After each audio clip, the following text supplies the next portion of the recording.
There are a few things you've got to come to grips with if you're going to be an entrepreneur. It took me a while to get this.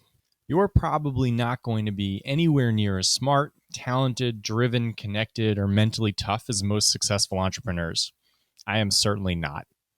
It's not that you aren't all of those things. I'm sure you are. It's just that the entrepreneurship world is the major leagues. These are the smartest people on earth. And while you're not necessarily competing against them, it's hard to build something out of nothing. So we've got to figure out how to amplify every minute you work to give yourself a chance. If I work 60 or 70 hours in a week, I need those to be ridiculously high value. So we've got to figure out how to amplify every minute you work to give yourself a chance. If you're working part-time, this becomes even more true. To do this, we need to do two things. First, we need to make sure we're working on really high-value, differentiated stuff. Second, we've got to create an environment where working on the right stuff is the easiest path.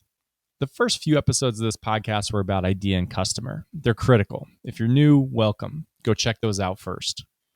But today, we're moving away from customer so we can nerd out on execution a little bit. Today, we're going to build you an Idea to Startup podcast brought to you by the best, and I think only, accelerator for early stage founders who still have their full-time jobs, Tacklebox.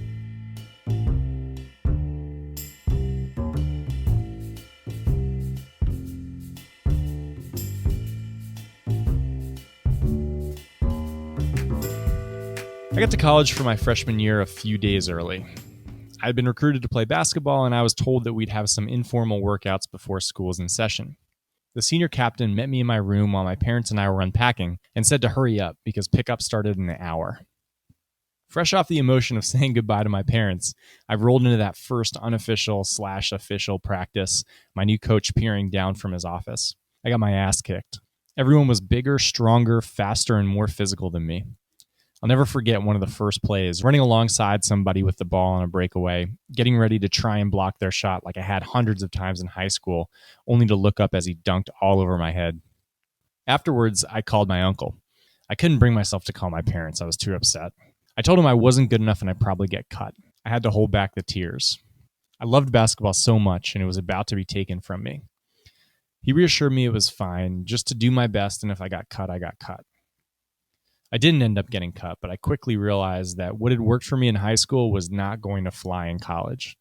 I wasn't more naturally talented than everyone like I'd been growing up. Most people were bigger, faster, and stronger than me. In high school, I'd loved playing, so my practice was just playing pickup. I shot around by myself a ton too, but it was never structured. That had worked fine until this point, but I wanted to be a great college player, so I couldn't keep messing around. I needed to find an advantage. I knew I couldn't be the best at everything, but I did think I could find a few specific areas with huge return and become great at them. Specifically, I recognized that in the flow of our offense, I'd be open for 3 different types of three-pointers all the time. I wasn't a great shooter yet, but I could be. And I really only needed to focus on those specific 3-point shots coming from locations off of screens in a certain way to get enormous value. So I practiced those shots maniacally. This layered on top of all our general practice gave me a real advantage. I could hit 3-pointers from the wing, coming off a double screen, getting a pass from the top of the key in my sleep. And during my senior year of college, I did. I finished 3rd in the country in 3-point shooting and finished top 5 in school history in points. I scored over 650 points on 3-pointers alone, nearly all from those 3 spots. So is this story relevant to founders, or did I just want to list my college stats? Well, it's a little bit of both. When you leave the corporate world and step into the startup world, you'll get smacked into the face by this different breed of person. A person with drive and capabilities you simply won't be able to match. And that's fine. We do need to focus on ordinary and extraordinary to keep up. You can't expect ordinary inputs to yield you extraordinary results. And you need extraordinary results for your startup to get off the ground. The way you work now is probably ordinary. And just ramping up on the number of ordinary hours you work won't fly. Mixing sports analogies all over the place here. So what do you need? An operating system. We need to bring the same type of approach and discipline I brought to practice to your workflow. If you're working on your idea on the side and it's a passion, don't worry. This doesn't make this not fun or more like a regular job. It just makes you a professional. If you really want to give what you're working on a shot, you need to do this. The 3 big things we'll talk about today are, first, prioritization, Second, the myth of willpower. And third, your internal weekly report. If you want all the tools and products I'll list today and a detailed description of how to build all of this, sign up for the podcast newsletter at gettacklebox.com, then click on podcast. I'll also pop a link in the show notes. Also, I've been told that to grow, you need reviews.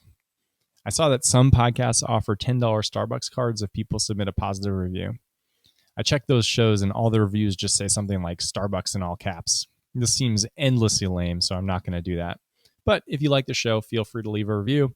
And almost more interestingly, feel free to send me an email. I love nerding out on this stuff. Now let's get to it.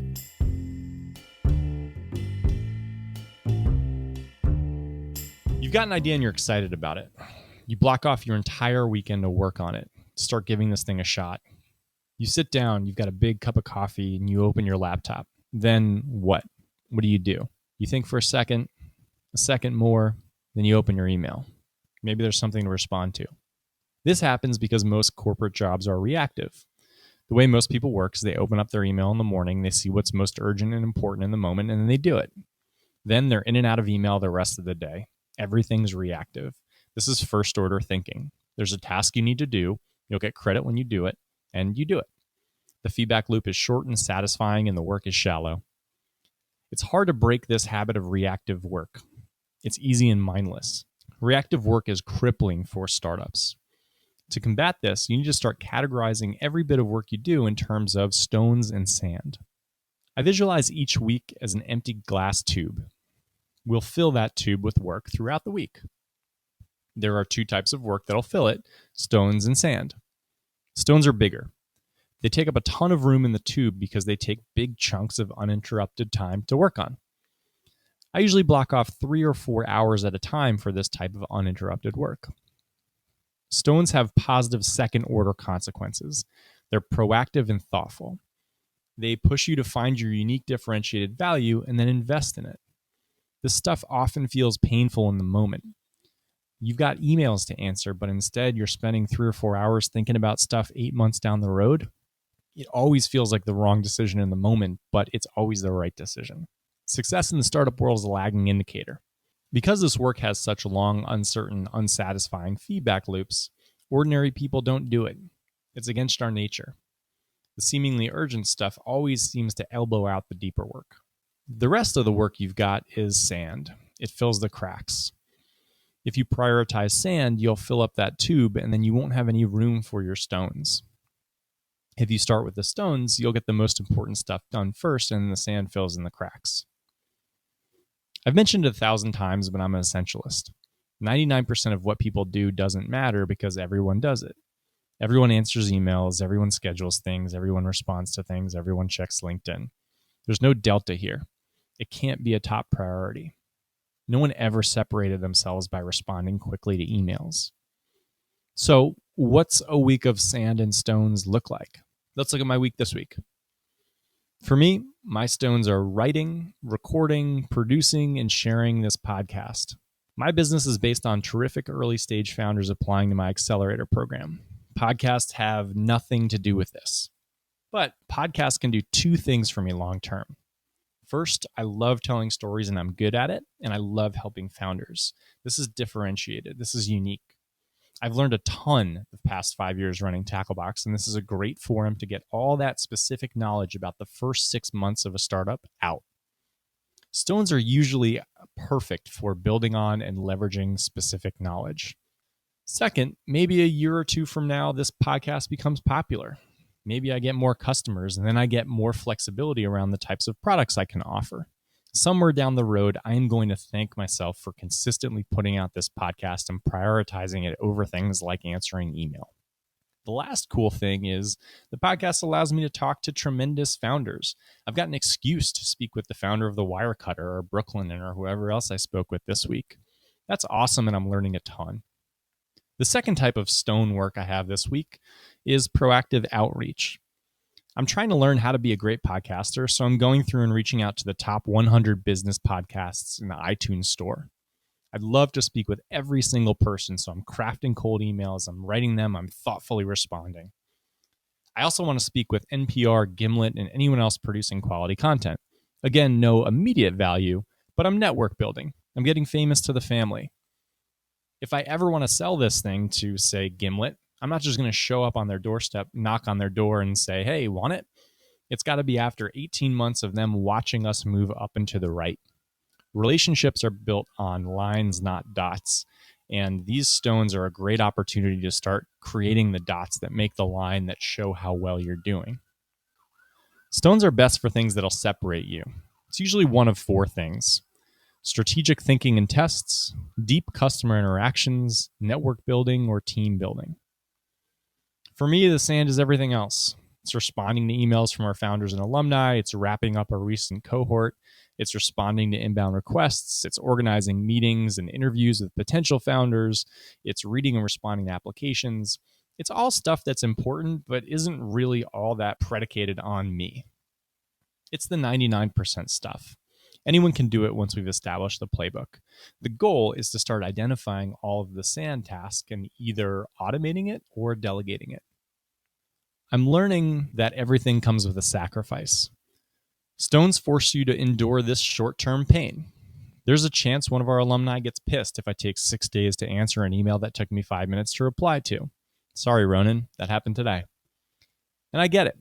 But my goal needs to be to create the best possible outcome for a handful of founders today, 1,000 next year, and 10,000 in 5 years. That's going to come at a cost. Transparency is key. I stink at this, and it's uncomfortable. But it's important for you to make it clear when you'll be answering emails so expectations are set. It's also doubly tricky for entrepreneurs because we always want to promise the world and then we'll figure out on the back end how to make it happen. These Herculean, unscalable efforts aren't always great long term. They have their place, but the majority of your work needs to be more durable. The sand can be unscalable, but the stones should be building the scaffolding to make the unscalable stuff eventually take less and less time. This sand and stone framework isn't exactly a tough thing to get behind. The logic is obvious, but people don't do it even after they know about it.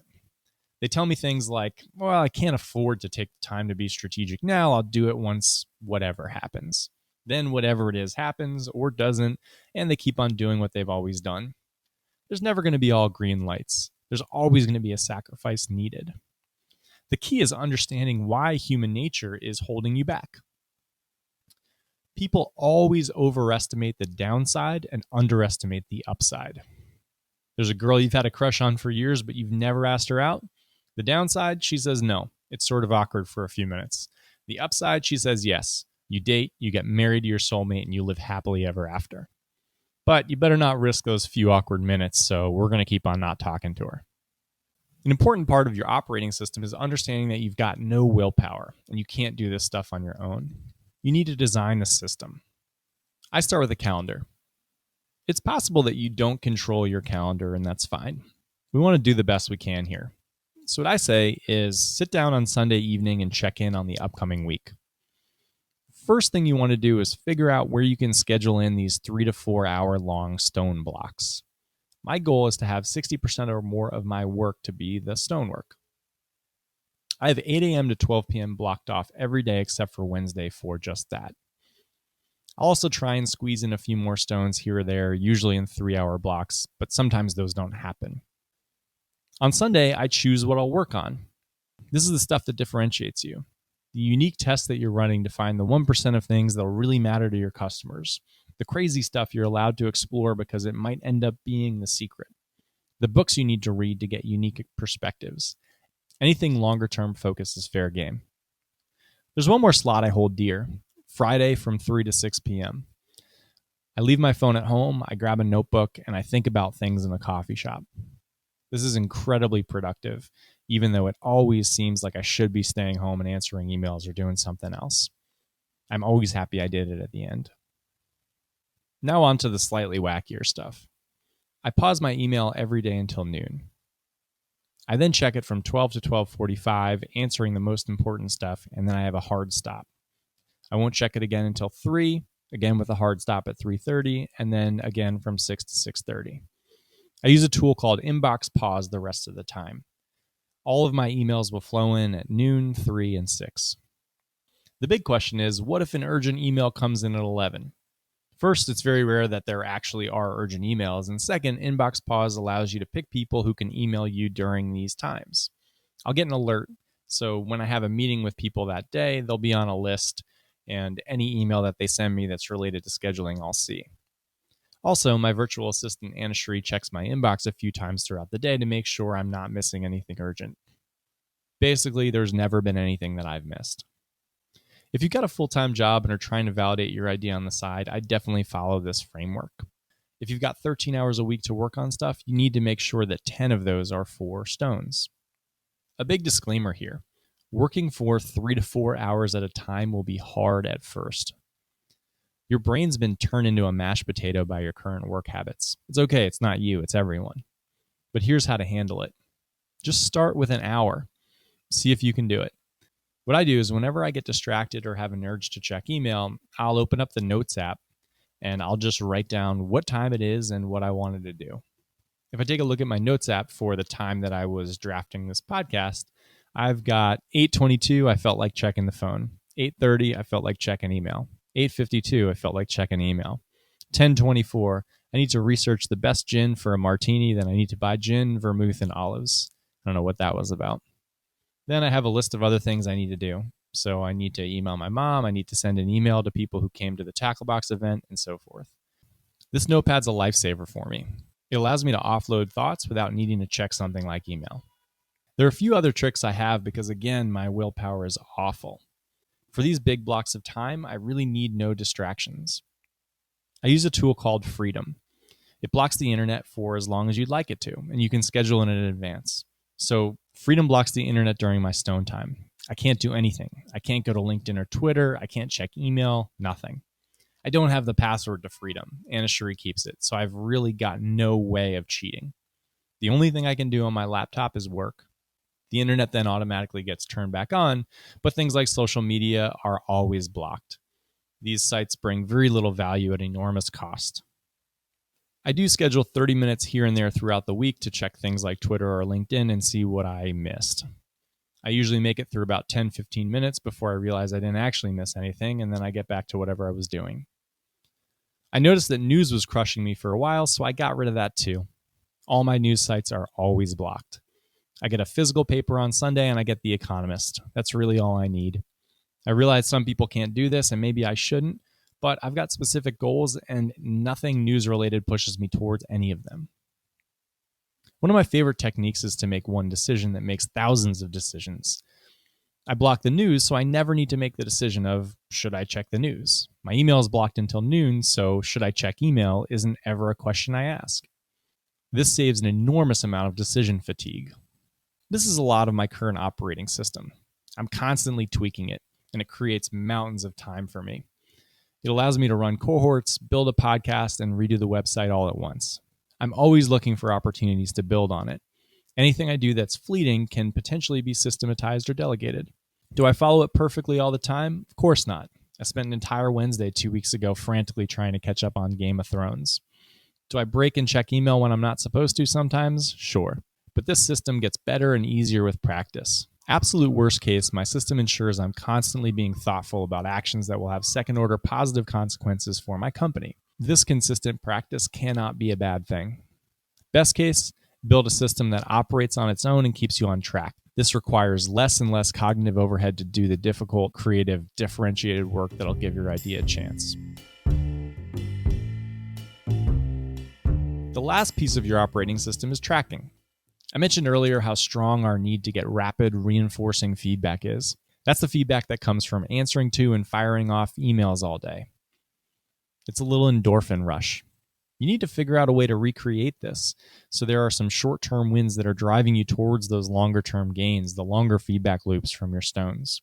I create a weekly report. On the report, there's the amount of time I spent on durable versus fleeting tasks, the sand versus stone stuff. The weekly report tracks the number of stones I get to each week, and I'm always trying to improve on that number. It also lists out all the projects I'm working on, the amount of time I spent on each, and KPIs for each project. Email Analytics pulls in all my email data, the number of emails sent, received, and the time spent in Gmail. I'm constantly trying to decrease these numbers. Finally, I pull this into one big score for the week. This is based on the number of things I've done that'll benefit me down the road. I have my big vision for Tacklebox explicitly written at the top of the report, and I can see how all the projects I'm working on will contribute to that vision. I'm always trying to improve this score. It's become a little bit of an obsession. I spend a lot of time thinking about and building the scaffolding to continue to get more out of the hours I spend. Accountability here is huge. I always go through it with Anna Cherie on Mondays, but if you're working alone, I would definitely find a partner to go over a weekly report with. It's critical that you're held accountable. The last part of the system is the end of the system. Everything is time boxed, so when you're done, you're done. Shut the laptop. If you need more time, schedule more time, but don't just let emails and things bleed. Don't check your inbox on Saturdays. Don't have Gmail on your phone. Get your stuff done so you can live your life. Life is where everything important happens. The insight, the growth, the difficult work. Your unconscious mind will continue to work on the problems of the week, but if it's partially taken up with 1 foot in, 1 foot out while you're answering email on a Sunday, it won't. Whenever I'm stuck and uncreative, that means I'm answering lots of emails and not out roaming and experiencing the world. Different things come from different experiences and views. I was going to end this by saying that this is all a bit extreme, but as I think about it, I actually don't think it is. I think it's how people should work. What is extreme is trying to do difficult work with thousands of distractions and competition for your attention. That's crazy, not this workflow. So how can you get started next week? Stones and sand. Plan out your week on Sunday, create a 3-hour block or 2, pick what you'll work on, something that'll have a huge second-order consequence, something that you think might be incredibly valuable down the road, something risky, and then use freedom to block the internet while you do it. Build from there. I spent a lot of time on this, and I have a lot more info if you want it. Books, specifically Deep Work, Getting Things Done, and The E-Myth, among others, have been very helpful. Again, email me at brian@gettacklebox.com or head to gettacklebox.com, click podcast, and sign up for the podcast emails to get some more of this. The extra juicy good stuff will all be in there. Also, let me know if you build out your own system. It all fascinates me, and I'm curious to hear what works and what doesn't. I'll say it again, and it deserves to be said 1,000 times more. Ordinary will never equal extraordinary. Building yourself an operating system is a great tool to push you towards extraordinary. Have a great week.